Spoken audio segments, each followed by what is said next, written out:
Hay un reporte del Centro de Estudios Espinosa Iglesias titulado La educación ante la pandemia de COVID-19, vulnerabilidades, amenazas y riesgos en las entidades federativas de México, también con datos, por supuesto, de Baja California. Para platicar sobre este tema, le agradezco enormemente al maestro Rodolfo de la Torre, director, especialista en desarrollo social con equidad del Centro de Estudios Espinosa Iglesias, nos tome la llamada, además catedrático universitario de pues instituciones de alto prestigio, desde el ITAM, el Colmex, UNAM, el CIDE, entre otros. Maestro de la Torre, ¿cómo está? Muy buenos días. Buenos días a toda la audiencia, David. Es un reporte sumamente interesante el que presentan desde este Centro de Estudios Espinosa Iglesias, maestro. Si lo pudiéramos resumir, ¿en qué consiste y cuáles son los resultados más importantes? Bueno, en resumen, intentamos establecer qué entidades federativas pudieron haber sufrido más con la interrupción de clases y la amenaza de la pandemia, debido a que pues no tenían los suficientes recursos ni las familias ni el sistema educativo para que pudieran enfrentar estas nuevas condiciones de aprendizaje. Y lo que encontramos es que pues hay una serie de riesgos a la educación que se presentan de forma diferenciada en el país. Los más altos corresponden a Tabasco, Guanajuato, San Luis Potosí, pero por ejemplo Baja California se encuentra por arriba del promedio en este indicador de riesgo. Esto quiere decir que estas entidades federativas pues deben de tener especial atención para identificar ya con la información definitiva del ciclo escolar que está por terminar, pues cuáles son las secuelas que ha tenido la pandemia y atender los rezagos educativos que ha generado. ¿Cuáles serían algunos ejemplos de esa gama de riesgos que se enfrentan en materia educativa con motivo de la pandemia, maestro?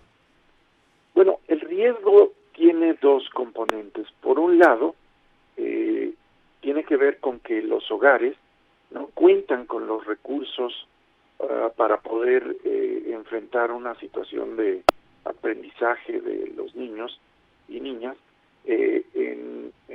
a distancia.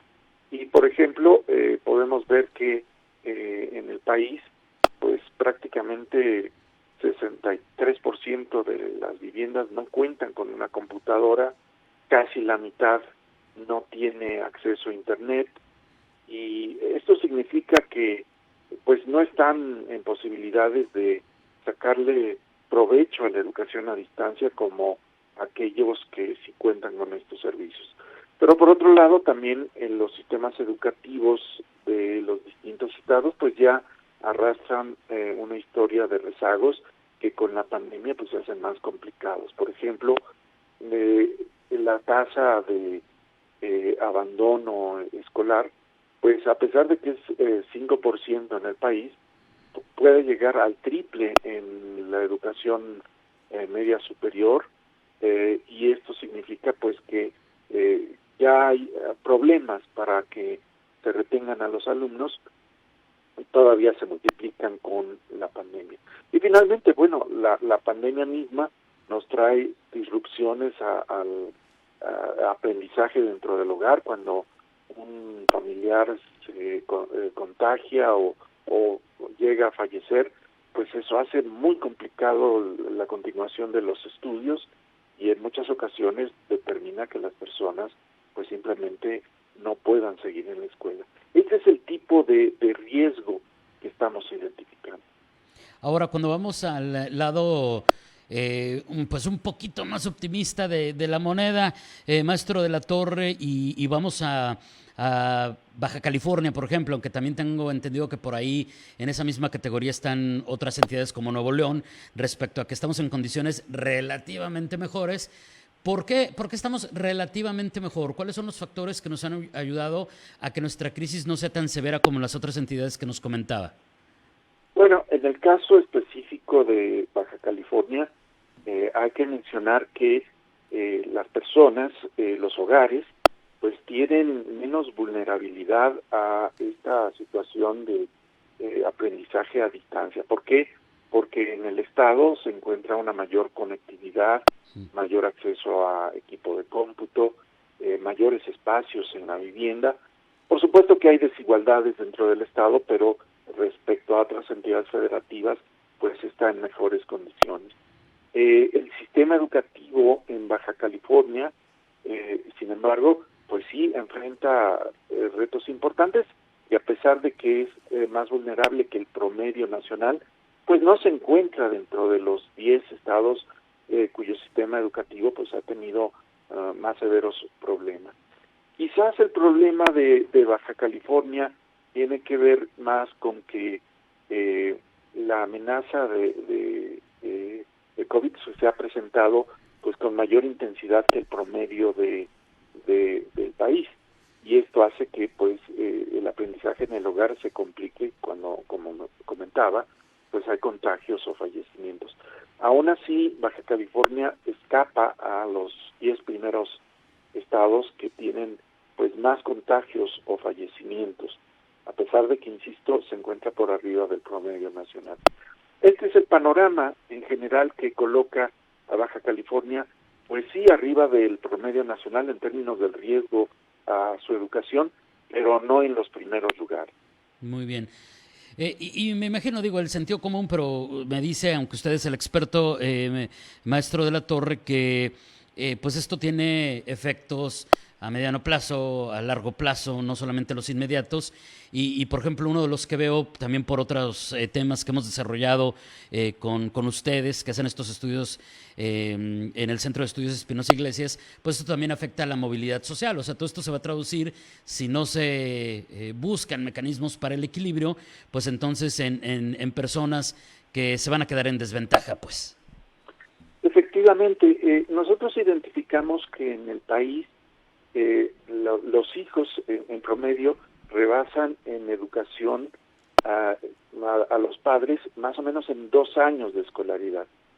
Si los padres tienen en promedio educación secundaria, que es más o menos el promedio del país, pues uno esperaría que los hijos prácticamente llegaran a concluir la educación media superior.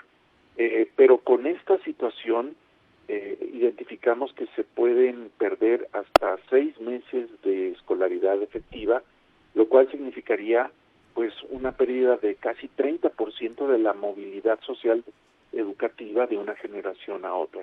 Esto pues indudablemente hace necesaria una acción tanto de las autoridades federales como locales para concentrarse sobre todo en aquellos que pues han sufrido estos embates de la pandemia y han tenido que sacrificar escolaridad. En ellos hay que concentrar el esfuerzo. Por supuesto, el regreso a las aulas de forma segura es importante, pero más importante es atender el rezago que se ha sufrido por esta situación de la pandemia. Sí, sin duda. Y bueno, de repente en ciertos lugares de las urbes, pues se nos olvida tristemente, falta conciencia, no maestro, de pues cuando hablamos de estos temas, pues si no tienen para una computadora, no hay ni siquiera energía eléctrica donde viven millones de mexicanos, pues qué es lo que pasa con todos ellos, y quizá de ahí también se deriven los puntos más graves de esto que nos está platicando, ¿no? O sea, también es un asunto pues de conciencia. Efectivamente, y hay que estar muy conscientes de que pues el regreso a clases no va a resolver el problema.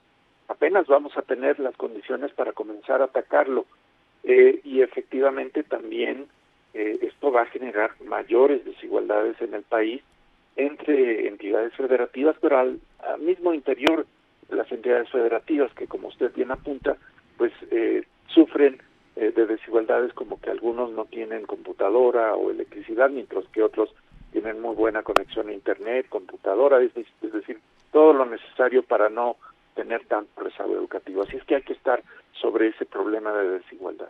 Maestro, le agradezco enormemente este tiempo, estas explicaciones.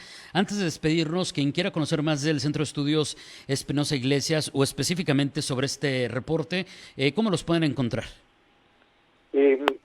Lo pueden encontrar en nuestro sitio web www.cey.org